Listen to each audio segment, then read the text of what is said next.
چنانچہ 10ویں سال کو آپ نے عام الحزن قرار دیا. یہ جو 10 سال ہو گئے آغاز وحی کے بعد، یوں سمجھیے 610 عیسوی میں وحی کا آغاز ہوا، تو لگ بھگ 620 عیسوی کو حضور نے عام الحزن، اس لیے کہ اسی سن میں حضرت خدیجہ کا انتقال ہو گیا رضی اللہ تعالی عنہ. گھر میں دل جوئی کرنے والی ایک وفادار، وفاشار، محبت کرنے والی اہلیہ زوجہ محترمہ تھی، اب وہ بھی نہ رہی.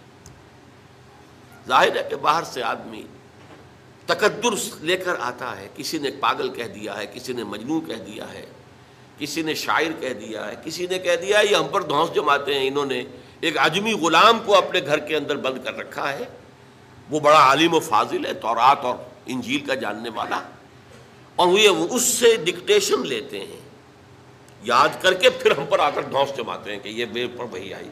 اور حضور یہ سنتے تھے سب کچھ.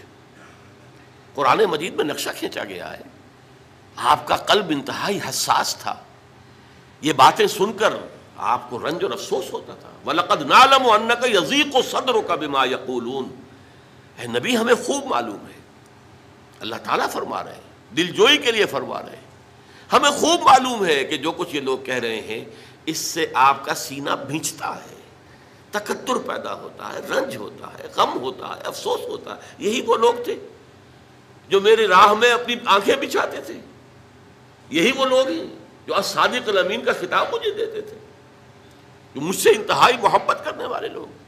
آج کوئی مجنون کہہ رہا ہے، کوئی پاگل کہہ رہا ہے، کوئی شاعر کہہ رہا ہے، کوئی ساحر کہہ رہا ہے، کوئی مسحور کہہ رہا ہے، کوئی کذاب کہہ رہا ہے.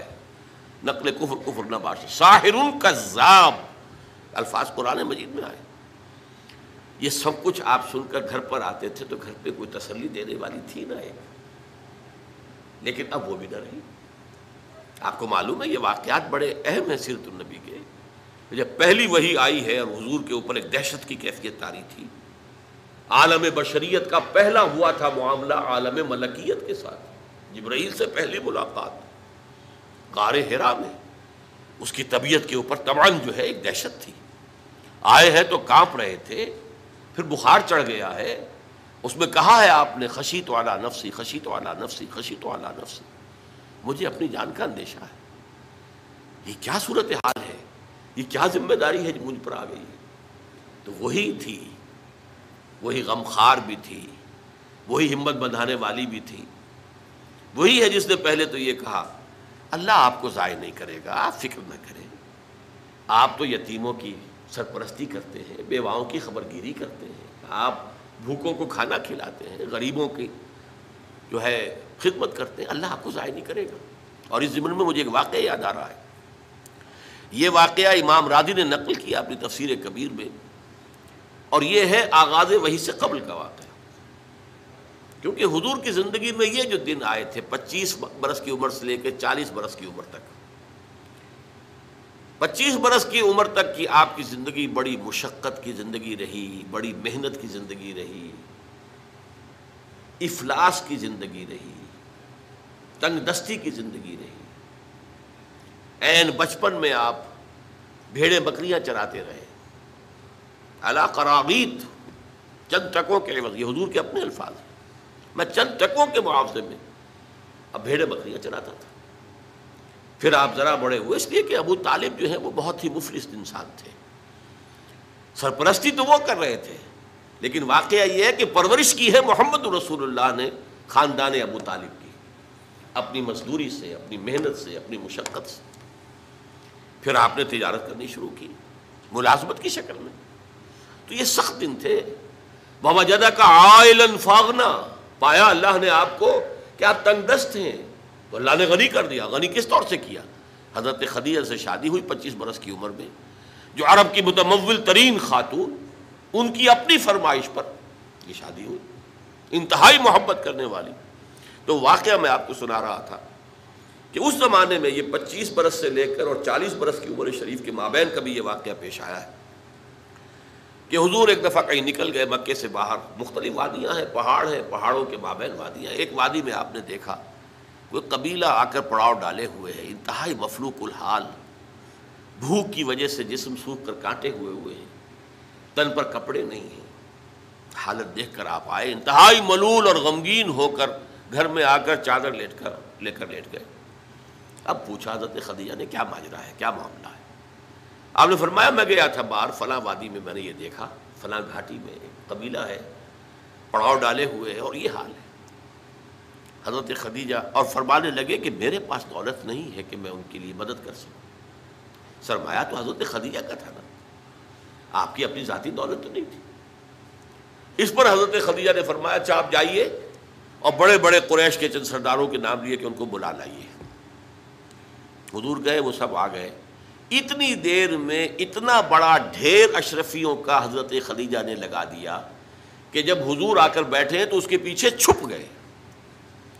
اور پھر کہا ان سرداران قریش سے مخاطب ہو کر آپ سب لوگ گواہ ہیں میں نے یہ ساری دولت محمد کے حوالے کی صلی اللہ علیہ وسلم، وہ جیسے چاہیں اسے خرچ کریں.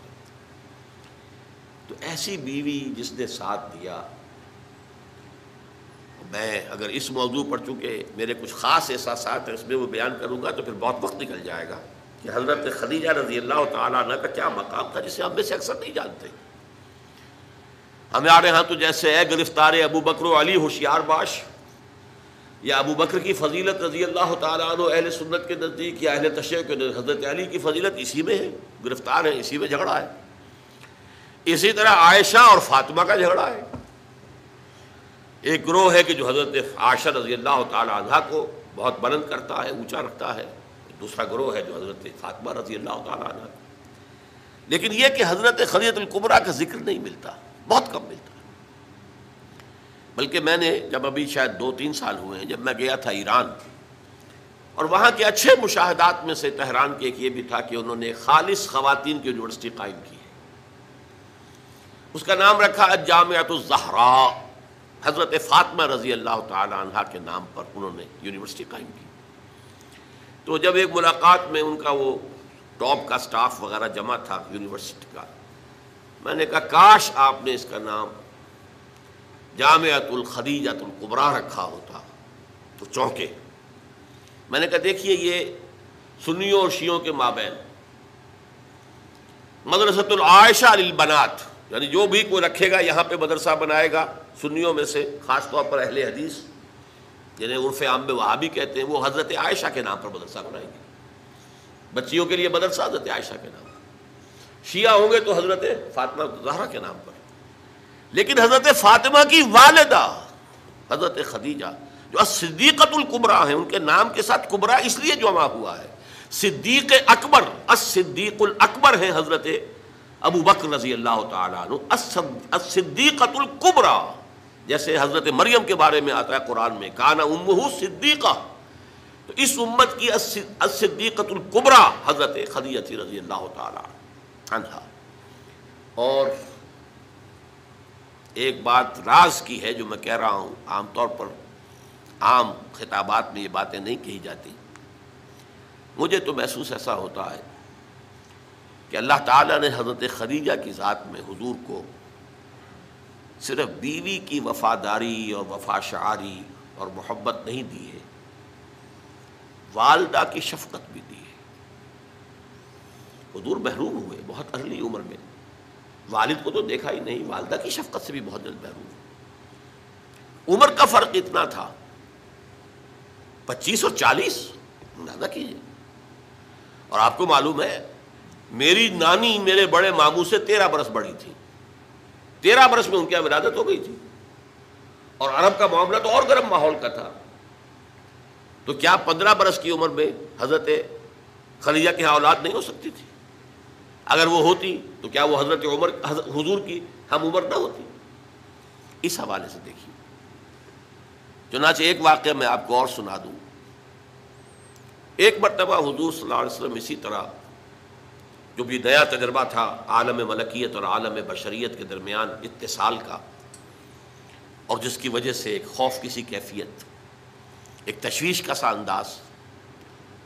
تو حضرت خدیجہ نے ایک مرتبہ یہ کہا کہ اچھا اب جب وہ آئے وہ فرشتہ ہے یا کیا ہے، وہ بدروح ہے یا کوئی واقعتاً فرشتہ ہے، جب بھی وہ آپ کو نظر آئے تو مجھے بتائیے گا.